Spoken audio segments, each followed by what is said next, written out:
என் பேர் பிரசாந்தி கணேஷ். நான் ஒரு certified strength and conditioning and nutrition coach. நான் இந்த ஃபிட்னஸ் இண்டஸ்ட்ரியில் 10 இயர்ஸாக இருக்கேன். ஸ்ட்ரென்த் சிஸ்டம் அப்படின்னு ஒரு ஜிம்மை சென்னையில் 5 இயர்ஸாக நடத்திட்டு இருக்கேன். என்னோட மெயின் ஆப்ஜெக்டிவ் என்னன்னா, ஸ்ட்ரென்த் ட்ரைனிங் ஏன் முக்கியம், எஸ்பெஷலி ஃபார் விமன் ஏன் முக்கியம் அப்படின்னு இன்னும் நிறைய பேருக்கு சொல்கிறது தான் என்னோட மெயின் ஆப்ஜெக்டிவ். நான் ஒரு ஜேர்னலிஸ்டாக இருந்தேன் இதுக்கு முன்னால். ஸோ ஃபிட்னஸ் இண்டஸ்ட்ரியில் ஒரிஜினல் ஆத்தென்டிக் ஃபிட்னஸ் இன்ஃபர்மேஷன் எதுவுமே இல்லை. அதனால அதை பற்றி நிறைய பேசி மித்ஸ் அண்ட் மிஸ்கன்செப்ஷன்ஸை அட்ரஸ் பண்ணுறது தான் என்னோட மெயின் ஆப்ஜெக்டிவ்.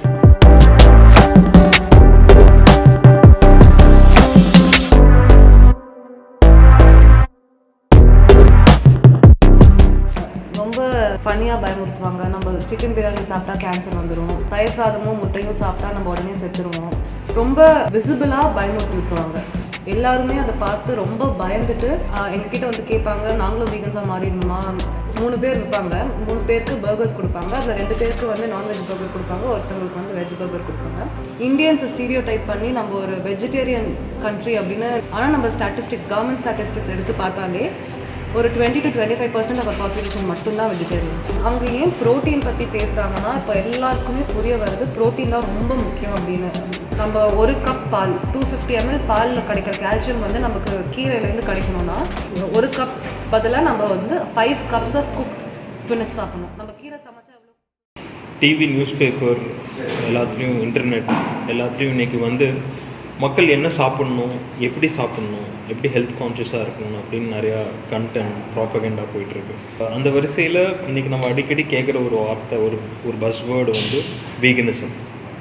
ஸோ வீகனிசம்னா என்ன டிஃபைன் பண்ணுங்க பிரச்சனை? வீகனிசம்னா ப்ராப்பகேண்டா நீங்கள் சொன்ன மாதிரி.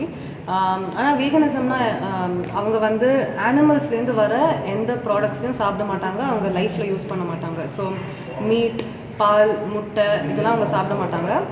அண்ட் சில பேர் சாப்பிட்றது தாண்டி அவங்க லைஃப்பில் யூஸ் பண்ணுற மற்ற ப்ராடக்ட்ஸ்லேயுமே அனிமல் ப்ராடக்ட்ஸ் இல்லாமல் பார்த்துப்பாங்க. ஃபார் எக்ஸாம்பிள், அவங்க போடுற துணிலேயோ இல்லை அவங்க போடுற லிப்ஸ்டிக்லேயோ இல்லை யூஸ் பண்ணுற ஷாம்பூலேயோ அனிமல் டெஸ்டிங் இல்லாமையும் அனிமல் ப்ராடக்ட்ஸ் யூஸ் பண்ணாத மாதிரியும் தான் யூஸ் பண்ணுவாங்க. இவங்க தான் வீகன்ஸ். பட் நம்ம ஏன் இதை இந்தியாவிலேயே இதை பற்றி பரவலாக பேசிகிட்டு இருக்கோம்? What does it mean for us in the Indian context? இந்தியன்ஸை ஸ்டீரியோ டைப் பண்ணி நம்ம ஒரு வெஜிடேரியன் கண்ட்ரி அப்படின்னு நிறைய அதர் கண்ட்ரீஸில் யோசிச்சுட்டு இருப்பாங்க. நம்மளுமே இந்தியா இஸ் ப்ரைமரிலி வெஜிடேரியன் கண்ட்ரின்னு தான் யோசிச்சுட்டு இருப்போம். ஆனால் நம்ம கவர்மெண்ட் ஸ்டாட்டிஸ்டிக்ஸ் எடுத்து பார்த்தாலே ஒரு 20 to 25% ஆஃப் பாப்புலேஷன் மட்டும்தான் வெஜிடேரியன்ஸ். மற்றவங்க எல்லாருமே ப்ரைமரியாக ட்ரெடிஷ்னலாக மீட் ஈட்டிங் கம்யூனிட்டிஸாக தான் இருந்திருக்கும். இப்போது அதை பார்த்துட்டு நம்மளோட கரண்ட் பொலிட்டிக்கல் சினாரியோவையும் பார்த்தோன்னா நிறைய வெஜிடேரியன் இம்போசிஷன் நடந்துகிட்ருக்கு. ஸோ மிட் டே மீல் ஸ்கீம்ஸ்லேயும் அங்கன்வாடிஸ்லேயும் இந்த இஸ்கான் நடத்துகிற அக்ஷய பாத்ரான ஒரு ஆர்கனைசேஷன் வந்து அவங்க தான் எல்லா கான்ட்ராக்டும் வச்சுருக்காங்க. இப்போ அவங்க மெதுவாக நம்மளுக்கு போட்டுட்டு இருந்த எக்ஸையோ பாலையோ எல்லாம் ரிமூவ் பண்ணிவிட்டு Satwik food, pure vegetarian food அப்படின்னு சொல்லி வெறும் ரைஸ், தால் இந்த மாதிரி சாப்பாடு மட்டும் கொடுத்து நமக்கு நிறைய நியூட்ரிஷனல் டெஃபிஷியன்சிஸ் உருவாயிட்ருக்கு இந்தியாவில். எஸ்பெஷலி ரெகுலர் ஃபுட்க்கு ஆக்சஸ் இல்லாதவங்களுக்கு வந்து இந்த சாப்பாடு தான் டிபெண்ட் பண்ணி இருக்காங்கிறதுனால அவங்க எல்லாருக்குமே இன்னும் நிறைய நியூட்ரிஷனல் டெஃபிஷியன்சிஸ் வெஜிடேரியன் டயட்னால வந்துட்டுருக்கு. ஃப்யூச்சரில் இன்னும் நிறைய வரலாம். இந்த 20 to 25% வெஜிடேரியன்ஸ் எடுத்தாலும் அவங்கெல்லாம் ஹை இன்கம் ஹவுஸ் ஹோல்ட்ஸ்லேருந்து தான் வராங்க. அவங்களுக்கு வந்து சாப்பாடுங்கிறது ஒரு பிரச்சனையாகவே இருக்காது. அது தவிர அவங்களுக்கு ஹெல்த் கேர் ஆக்சஸும் பெட்டராக இருக்கும். நிறைய நியூட்ரியன்ஸ்க்கு சப்ளிமெண்ட்ஸ் வாங்குறதுக்கு ஆக்சஸும் இருக்கும். இதனால வெஜிடேரியன்ஸ் தான் ஹெல்த்தியர் அப்படின்னு சொல்கிறது தப்பு. ஏன்னா the only way to be healthy as a வெஜிடேரியன்னா நமக்கு நிறைய ஆக்சஸ் இருந்தால் தான் நம்மளால் ஹெல்த்தியராக இருக்க முடியும். நம்ம ஒரு சாதாரணமாக வெறும் வெஜிடேரியன் டயட் சாப்பிட்டு நமக்கு எல்லா நியூட்ரிஷனும் கிடைக்காது. அது ரொம்ப ஆக்சஸ்னால் எந்த மாதிரி ஆக்சஸ் சொல்கிறீங்க? ஆக்சஸ்னால் மானிட்டரி ஆக்சஸ் டு நெட்வொர்க்ஸ், ஹாஸ்பிட்டலுக்கு போய் நம்மளால் காசு கொடுத்து ட்ரீட்மெண்ட் பண்ண முடியுமா, இல்லை நமக்கு பால்லேருந்தும் மீட்லேருந்தும் வர நியூட்ரிஷன்ஸ்க்கெலாம் காசு கொடுத்து சப்ளிமெண்ட் வாங்க முடியுமா? இந்த மாதிரி பால் மீட்டுக்கு பதிலாக அது சப்ளிமெண்ட், அந்த ஃபுட் சப்ளிமெண்ட் வழியாக ப்ரோட்டீன் பவுடர்ஸோ விட்டமின் டேப்லெட்ஸோ இதெல்லாம் வாங்க முடிஞ்சால் தான் வெஜிடேரியன்ஸாக நம்மளால் ஹெல்த்தியாக இருக்க முடியும். அதனால தான் நம்ம யோசித்து பார்த்தோன்னா இந்தியா ஹேஸ் நிறைய டயபெட்டிஸ், ஹார்ட் ஹெல்த் இஷ்யூஸ், இந்த மாதிரி நிறைய ப்ராப்ளம்ஸ் இருக்குது. இது எல்லாமே நம்ம ட்ரேஸ் பேக் பண்ணி பார்த்தோன்னா ப்ரைமரிலி வெஜிடேரியன்ஸ்க்கு தான் இந்த டிசீசஸ்லாம் வரும்.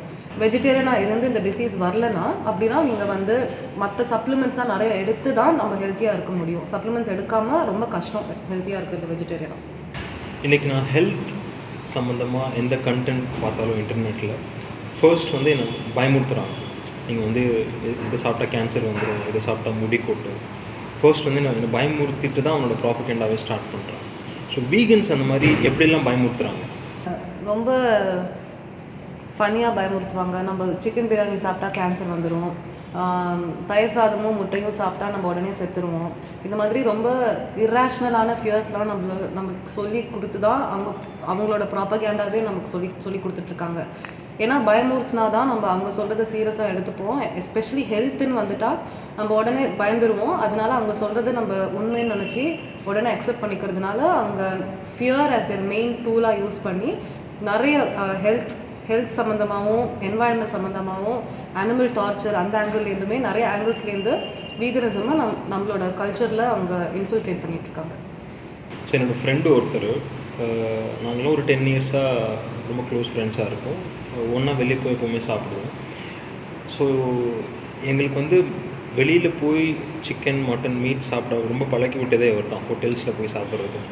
ஸோ அந்த மாதிரி கடந்த 10 வருஷத்தில் நாங்கள் 4 பேர் மட்டும் எப்படியும் ஒரு சென்னையில் ஒரு 1000 கோழியை சாப்பிட்ருக்கோம். ஸோ அவர் திடீர்னு வந்து ஒரு 8 மந்த்ஸ்க்கு முன்னாடி நான் வந்து வீகனாக மாறிட்டேன் அப்படின்னு சொல்லிட்டு எதுவுமே சாப்பிட மாட்டேங்கிறாரு. அப்போ அவருக்காக நாங்கள் வெஜிடேரியன் ஹோட்டல்ஸ் தேடி அலைய வேண்டியதாக இருக்குது போகும்போது. ஸோ அவருக்காக நாங்கள் வெஜ் சாப்பிட வேண்டியதாக இருக்குது அவர் இருக்கும்போது. ஸோ ஏன் இந்த மாதிரி ஆச்சு, எப்படி வீகனாக மாறினீங்க அப்படின்னு கேட்டால், நான் இந்த மாதிரி நெட்ஃப்ளிக்ஸில் கேம் சேஞ்சஸ் ஒரு டாக்குமெண்ட்ரி பார்த்தேன். அவங்க வந்து பிளான் பேஸ்ட் டயட்டை பற்றி எக்ஸ்பிளைன் பண்ணுறாங்க. நான் இனிமேல் வீகனாக தான் இருக்க போகிறேன் அப்படின்னு சொல்லிட்டு. நீங்கள் பார்த்துருக்கீங்களா அந்த டாக்குமெண்ட்ரி கேம் சேஞ்சஸ்? நிறைய பார்த்து எங்களோட ஜிம்மோட அஃபிஷியல் பாட்காஸ்ட்டில் இதை பற்றி ஒரு எபிசோடும் பண்ணியிருக்கோம். ஏன்னா நீங்கள் சொன்ன மாதிரி நிறைய பேர் அந்த டாக்குமெண்ட்ரி பார்த்துட்டு தான் வீகனிசம் வந்து மெயின் ஸ்ட்ரீம் நேரட்டிவ்லேயே வந்திருக்கு. இப்போ ரீசெண்டாக எல்லாருமே அதை பார்த்து ரொம்ப பயந்துட்டு எங்ககிட்ட வந்து கேட்பாங்க, நாங்களும் வீகன்ஸாக மாறிடணுமா, நிஜமாலே மீட் சாப்பிட்டா கேன்சர் வந்துடுமா அப்படின்னு. அந்த டாக்குமெண்ட்ரியில் என்ன ரொம்ப சக்ஸஸ்ஃபுல்லாக பண்ணியிருக்காங்கன்னா, ரொம்ப ப்ராக்டிக்கலாக காமிக்கிறாங்க வீகனிசம் தான் உடம்புக்கு ஹெல்த்தி அப்படின்னு. ஃபார் எக்ஸாம்பிள் 3 பேர் இருப்பாங்க, 3 பேருக்கு பர்கர்ஸ் கொடுப்பாங்க. அதில் 2 பேருக்கு வந்து நான்வெஜ் பர்கர் கொடுப்பாங்க, ஒருத்தவங்களுக்கு வந்து வெஜ் பர்கர் கொடுப்பாங்க. உடனே பிளட் டெஸ்ட் எடுத்துகிட்டு பாருங்கள், இவங்களோட பிளாஸ்மாவில் இந்த பிரச்சனை இருக்குது, இவங்களோட பிளாஸ்மாவில் இந்த பிரச்சனை இல்லை அப்படின்லாம் சொல்லி ரொம்ப விசிபிளாக பயமுறுத்தி விட்டுருவாங்க. ஸோ நம்ம கொஞ்சம் கூட யோசிக்க மாட்டோம், ஐயோ ரத்தத்தை பார்த்த உடனே ரொம்ப சயின்டிஃபிக்காக இருக்குது, அவங்க லேப் கோட்ஸ்லாம் மாட்டியிருக்காங்க, அவங்க கண்டிப்பாக சொல்கிறது உண்மை தான் அப்படின்னு நம்ம ஏமாந்து அவங்க சொல்கிறதெல்லாம் நம்பிடுவோம். ஆனால் கொஞ்சம் ப்ராக்டிக்கலாக யோசித்து பார்த்தோன்னா அவங்க ஏன் இவ்வளோ பயமுறுத்துகிறாங்க, நம்ம இத்தனை வருஷமாக நான்வெஜ் சாப்பிட்டு நமக்கு எதுவுமே ஆனதில்லை அப்படின்னு நம்ம ஒரு நிமிஷம் கூட யோசிக்க மாட்டோம். ஆனால் அதுதான் அவங்களோட ஸ்ட்ரென்த். அந்த ஃபியர் நம்மளை இன்ஸ்டில் பண்ணிட்டு தான் அவங்க வந்து நம்மளை கன்வின்ஸ் பண்ணுறாங்க. One more thing about game changes என்னென்னா, அதை ப்ரொடியூஸ் பண்ணது வந்து டைட்டானிக் அண்ட் அவதார் எடுத்த ஜேம்ஸ் கேமரன், அப்புறம் நம்ம எல்லாருக்கும் தெரிஞ்ச ஆர்னால்ட். இவங்க 2 பேரும் தான் இந்த படத்தை ப்ரொடியூஸ் பண்ணாங்க. இவங்க 2 பேருமே இப்போ தான் ஒரு plant based supplement company, protein powder விற்கிற கம்பெனியில் இப்போ தான் இன்வெஸ்ட் பண்ணியிருக்காங்க. ஸோ அவங்களோட ப்ராப்பகேண்டாக்காக, அவங்க பிஸ்னஸ் நல்லா நடக்கணுங்கிறதுக்காக ப்ரொடியூஸ் பண்ண ப்ராப்பகேண்டா படம் தான் அது. ஒரு டாக்குமெண்ட்ரி கூட இல்லைன்னா இதில் உண்மையே கிடையாது. பட் வீகன்ஸ் சில ரொம்ப ஸ்ட்ராங்கான கிளைம்ஸ் வைக்கிறாங்க இல்லையா, லைக் பெட்டர் ஃபார் ஹெல்த், என்விரான்மெண்ட்டுக்கு ரொம்ப நல்லது, நம்ம மீட் சாப்பிடலன்னா உடம்புக்கு நல்லது அப்படின்னு சொல்லி கிளைம்ஸ் வைக்கிறாங்க. இந்த கிளைம்ஸை நீங்கள் எப்படி ரெஸ்பாண்ட் பண்ணுறீங்க? இதுக்கு சயின்டிஃபிக் கம்யூனிட்டியில் ஒரு கான்செப்ட் இருக்குது, யாராவது ஒரு கிளைம் வச்சாங்கன்னா அந்த கிளைமை ப்ரூவ் பண்ணுறதுக்கு அவங்களுக்கு தான் ரெஸ்பான்சிபிலிட்டி அப்படின்னு. இப்போ நம்ம எந்த வீகன்ஸோட கிளைம் எடுத்து பார்த்தாலும் அதுக்கு சயின்டிஃபிக் எவிடன்ஸ் கிடையாது. சயின்டிஃபிக் எவிடன்ஸ் இருக்கும், ஆனால் அந்த எவிடன்ஸ் எப்படி இருக்குன்னா, யாருக்காவது ஒரு உள்நோக்கம் இருக்கிற ஆட்கள் தான் அந்த ஸ்டடியை வந்து ஃபண்ட் பண்ணி அவங்களுக்கு தேவையான ரிசல்ட்ஸ் வர மாதிரி அந்த ஸ்டடியை நடத்தியிருப்பாங்க. அதனால வீகன்ஸ் வந்து வீகனிசம் வே ஆஃப் லிவிங் இருந்தால் ஹெல்த்தியர் அப்படின்னா அந்த ஸ்டடி வந்து அதை ப்ரூவ் பண்ணுற மாதிரி இருக்கும். ஆனால் நம்ம பியூர் ரிவ்யூட் இண்டிபெண்ட் நான் ஃபண்டட் ஸ்டடீஸ் அப்படின்னு லாங் டேர்மாக எடுத்து பார்த்தோன்னா எதுவுமே இல்லை இதை சப்போர்ட் பண்ணுறதுக்கு. அப்படி ஏதாவது இருந்தாலுமே நம்ம ஏன் இண்டிவிஜுவல்ஸ் மேலே இந்த டிசிஷன் மேக்கிங்கை போடணும், ஏன் ஒரு பாலிசி லெவலில் இதை பற்றி பேசாமல் நம்ம ஏன் வீகன்ஸாக இருக்கணும்னு நம்ம மேலே அந்த பேர்டனை ஏன் போடணும், நம்ம கவர்மெண்ட்ஸ் மேலே பேர்டனை போடணும் to talk about climate change. இப்போ நிறைய அனிமல்ஸ் நம்ம கொன்று சாப்பிட்றதுனால கிளைமேட் சேஞ்ச் எஃபெக்ட் ஆகுதுன்னா அது ஒரு இண்டிவிஜுவலோட ரெஸ்பான்சிபிலிட்டி கிடையாது. அது ஒரு கேபிட்டலிஸ்டிக் அவுட்கம்னால நம்ம கேபிட்டலிசமை கொஸ்டின் பண்ணணும், கவர்மெண்ட் பாலிசிஸை கொஸ்டின் பண்ணணும். வீகனிசம் தான் சொல்யூஷன் அப்படின்னு சொல்கிறது வந்து ரொம்ப அதுதான் ஈஸி சொல்யூஷன், ஆனால் அது தப்பான சொல்யூஷன். ஓகே. ஸோ நீங்கள் கேபிட்டலிசம் சொல்லும்போது இந்த மீட்டை வந்து மாஸ் ஃபார்மிங் பண்ணுறது, ஃபேக்ட்ரிஸில் வந்து மாஸ் ஃபார்மிங் பண்ணுறதை பற்றி சொல்கிறீங்க இல்லையா? ஸோ இதுக்கு ஆல்டர்னேட்டிவாக இருக்கணும்னு சொல்கிறீங்க, அதுதான் நீங்கள் கேபிட்டலிசம் பற்றி சொல்ல வரீங்க. ஆமாம், நான் வந்து ஒரு அக்ரிகல்ச்சரோ ஃபார்மிங் எக்ஸ்பர்ட்டோ கிடையாது. ஆனால் கண்டிப்பாக நான் படித்த ஸ்டடீஸில் மற்ற எக்ஸ்பர்ட்ஸ் என்ன சொல்கிறாங்கன்னா, சஸ்டெயினபிள் ஸ்மால் ஸ்கேல் ஃபார்மிங் தான் சொல்யூஷன். இதுக்கு வீகனிசம் சொல்யூஷன் கிடையாது. நிறைய பிஹேவியரல் ஸ்டடீஸுமே பண்ணியிருக்காங்க, லாங் டேர்மாக பண்ணியிருக்காங்க. அவங்களாம் என்ன சொல்கிறாங்கன்னா, இண்டிவிஜுவல்ஸ் ஒரு ஸ்மால் கம்யூனிட்டிஸ் ஒரு ஸ்மால் குரூப்ஸ் ஆஃப் பீப்புள் வந்து வீகன்ஸாக மாறினாலும் அது வந்து லார்ஜர் கான்ட்ரிபியூஷன் எதுவுமே கிடையாது. நீங்கள் உங்கள் ஃப்ரெண்டு நம்ம அப்பா அம்மா எல்லோரும் வீகனாக இருந்தாலுமே கிளைமேட் சேஞ்சுக்கு அது பண்ணுற கான்ட்ரிபியூஷன் ரொம்ப கம்மி. அதனால ஸ்மால் ஸ்கேல் ஃபார்மிங், அந்தந்த ஏரியாவுக்கு யாருக்கு எவ்வளோ மீட் தேவையோ அந்த அளவுக்கு ஃபார்மிங் பண்ணி மாஸ் ப்ரொடக்ஷன் ஆஃப் அனிமல்ஸை அந்த கான்செப்ட்லேருந்து மாறி வர்றது தான் சொல்யூஷன். அது தவிர நம்ம இண்டிஜினஸ் கம்யூனிட்டிஸ்லாம் இருக்காங்களா, அவங்கெல்லாம் மீட் எப்படி சாப்பிடுவாங்கன்னு பார்த்தா எல்லா பார்ட்ஸ் ஆஃப் த அனிமலும் சாப்பிடுவாங்க. ஒரு அனிமலை கொன்றாங்கன்னா அதுக்கு ஒரு ஜஸ்டிஃபிகேஷன் இருக்கும். ஒரு என்டையர் ஃபேமிலியை ஒரு ஒரு நிறைய நாளுக்கு சாப்பாடு இருக்கிற மாதிரி தான் கொன்று அந்த அனிமலை யூஸ் பண்ணுவாங்க. லிவர்லேருந்து எல்லா பாடி பார்ட்ஸ், சிக்கன் ஃபீட்லேருந்து சிக்கன் பீக்லேருந்து எல்லாத்தையும் யூஸ் பண்ணுவாங்க. நம்ம இப்போ அப்படி சாப்பிட்றதில்ல. ஏன்னா நம்ம வந்து ரொம்ப மாடர்னைஸ்ட் அர்பனைஸ்ட் மீட் ஈட்டர்ஸாக மாறிட்டோம். ஸோ நம்ம வெறும் chicken breast, chicken legs, chicken wings இந்த மட்டும் தான் சாப்பிட்டுட்டு மற்ற பாடி பார்ட்ஸை அப்படியே டிஸ்கார்ட் பண்ணிடுறோம். இப்போ நம்ம திருப்பி அந்த olden more indigenous ways of eating practice பண்ணாலுமே நம்ம வந்து நிறைய ரொம்ப சஸ்டெயினபிளாக நம்ம அப்ரோச் பண்ணலாம் ஈட்டிங் மீட்டை. நான் இப்போ கொஞ்ச நேரத்துக்கு முன்னாடி நான்வெஜ்ஜுன்னு சொன்னேன்ல, அதுவே தப்பு. ஏன்னா நம்ம பார்த்தோன்னா மெஜாரிட்டி ஆஃப் த பாப்புலேஷன் இந்தியாவில் மட்டும் இல்லை, வேர்ல்டில் இருக்கிற எல்லா பாப்புலேஷனுமே மெயினாக நம்மலாம் மீட் சாப்பிட்டு தான் வளர்ந்துருக்கோம், அனிமல் ப்ராடக்ட் சாப்பிட்டு தான் வளர்ந்துருக்கோம். ஸோ நான்வெஜ்ஜுன்னு சொல்கிறதே தப்பு. அதுவே ஒரு வெஜிடேரியன் இம்போசிஷன் தான். நம்ம சாப்பாடு ஃபுட் அப்படின்னு சொல்லிட்டு வெஜிடேரியன் ஃபுட் அப்படின்னு சொல்லணும். நான் வெஜிடேரியன் ஃபுட்னே அதுவே அந்த ஐடியாவே தப்பு. ஸோ வீகன்ஸ் வைக்கிற அவங்களோட ப்ராப்பகேண்டாவில் ஒரு முக்கியமான விஷயம் வந்து ப்ரோட்டீன் பற்றி அவங்க பேசுகிறாங்க. ஸோ நீங்கள் வந்து மீட் சாப்பிட்டு தான் ஆகணும், பால் சாப்பிட்டு தான் ஆகணும், ப்ரோட்டீன் கிடைக்கணும்னு அவசியம் இல்லை. நீங்கள் வெறும் பிளான்ட் பேஸ்ட் டயட்டில் வெறும் காய்கறிகள் தானியங்கள் சாப்பிட்டாலே உங்களுக்கு ப்ரோட்டீன் கிடைக்கும், மீட்டில் கிடைக்கிற ப்ரோட்டீன் இதில் கிடைக்கும், மீட் அவசியம் இல்லை அப்படின்னு சொல்கிறாங்க. இந்த கிளைம் எப்படி அட்ரஸ் பண்ணுறீங்க? அவங்க ஏன் ப்ரோட்டீன் பற்றி பேசுகிறாங்கன்னா, இப்போ எல்லாருக்குமே புரிய வருது ப்ரோட்டீன் தான் ரொம்ப முக்கியம் அப்படின்னு. 3 மேக்ரோ நியூட்ரியன்ஸ் இருக்குது: ப்ரோட்டீன்ஸ், கார்போஹைட்ரேட்ஸ், ஃபேட்ஸ். நம்ம ரைஸு, சப்பாத்தி இதுலேருந்துலாம் கார்போஹைட்ரேட்ஸ் வருது, அது ரொம்ப ஈஸியாக நம்ம கிடச்சிருது. ப்ரோட்டீன் வந்து நம்ம அவ்வளோ சாப்பிட்றது இல்லை, அதுவும் நம்ம வெஜிடேரியனாக இருந்தால் ரொம்ப ரொம்ப கம்மி நம்ம சாப்பிட்றது. ஆனால் நம்ம ஹெல்த்துக்கும் நம்மளோட லாங் டேர்ம் ஹெல்த்துக்கும் இமீடியட் ஹெல்த்துக்கும் ப்ரோட்டீன் தான் ரொம்ப முக்கியம். அதனால தான் அவங்க வீகன்ஸ் வந்து ப்ரோட்டீன் பற்றி நிறைய பேசுகிறாங்க. ஏன்னா அவங்களுக்கு தெரியும் அதை பற்றி தான் நிறைய பேர் கேள்வி கேட்பாங்க அப்படின்னு. ஆனால் நம்ம ப்ரோட்டீன்ஸ் பற்றி பேசும்போது ப்ரோட்டீன் குவாலிட்டி பற்றி பேசணும். வீகன்ஸ் என்ன சொல்கிறாங்கன்னா, அனிமல்ஸ்லேருந்து கிடைக்கிற ப்ரோட்டீன் அதே அளவு வந்து பிளான்ஸ்லேருந்து கிடைக்கும் அப்படின்னு. கரெக்ட், மேபி ஒரு certain amount of plant protein சாப்பிட்டானா அதே அளவு ப்ரோட்டீன் கிடைக்கலாம். ஆனால் ப்ரோட்டீன் குவாலிட்டி ரொம்ப டிஃப்ரெண்ட்டாக இருக்கும். பயோ அவைலபிலிட்டி ஆஃப் நியூட்ரியன்ஸ் அப்படிங்குவாங்க. அப்படின்னா ஒரு நியூட்ரியன்ஸ் நம்ம சாப்பிட்டா நம்ம பாடி அதை எவ்வளோ எஃபெக்டிவாக யூஸ் பண்ணி ப்ராசஸ் பண்ணி யூஸ் பண்ணி அதோட ஃபங்க்ஷனாலிட்டி எப்படி இருக்கும் அப்படிங்கிறது தான் பயோ அவைலபிலிட்டி. நிறைய கன்க்ளூசிவ் ஸ்டடீஸ் என்ன காமிக்குதுன்னா, பிளான்ட்ஸ்லேருந்து வர ப்ரோட்டீன் சோர்ஸஸ் அனிமல்ஸ்லேருந்து வர ப்ரோட்டீன் சோர்ஸ் அளவு பயோ அவைலபிளாக இருக்கிறது இல்லை. அப்படின்னா நம்ம கேம் சேஞ்சஸ்லேயே ஒரு பீனட் பட்டர் இருக்குல்ல, பீனட் பட்டர் சாண்ட்விச்சுமே ஒரு ஸ்டேக் ஒரு பீஃப் பீஸையும் வச்சு கம்பேர் பண்ணுவாங்க. அது ரொம்ப முட்டாள்தனமான கம்பேரிசன். நம்ம ஃபஸ்ட்டு கேலரிஸுங்கிற கான்செப்டை அதில் ஃபேக்டர் இன் பண்ணுறதில்ல, ப்ளஸ் குவாலிட்டி ஆஃப் ப்ரோட்டீன்கிற கான்செப்டும் ஃபேக்டர் இன் பண்ணுறதில்ல. ஸோ ப்ரோட்டீன் கிடைக்கலாம், ஆனால் குவாலிட்டி ஆஃப் ப்ரோட்டீன் வந்து அதே அளவு இருக்காது. அண்ட் நம்ம ஒரு 100 rupeesக்கு ஒரு certain amount of protein for a certain number of calories ஒரு நான்வெஜ் சோர்ஸ்லேருந்து கிடைக்கிறதுனா, அதே 100 rupeesக்கு நமக்கு ரொம்ப கம்மியாக ரொம்ப இன்ஃபீரியர் சோர்ஸ் ஆஃப் ப்ரோட்டீன் தான் வெஜிடேரியன் சோர்ஸ்லேருந்து கிடைக்கும்.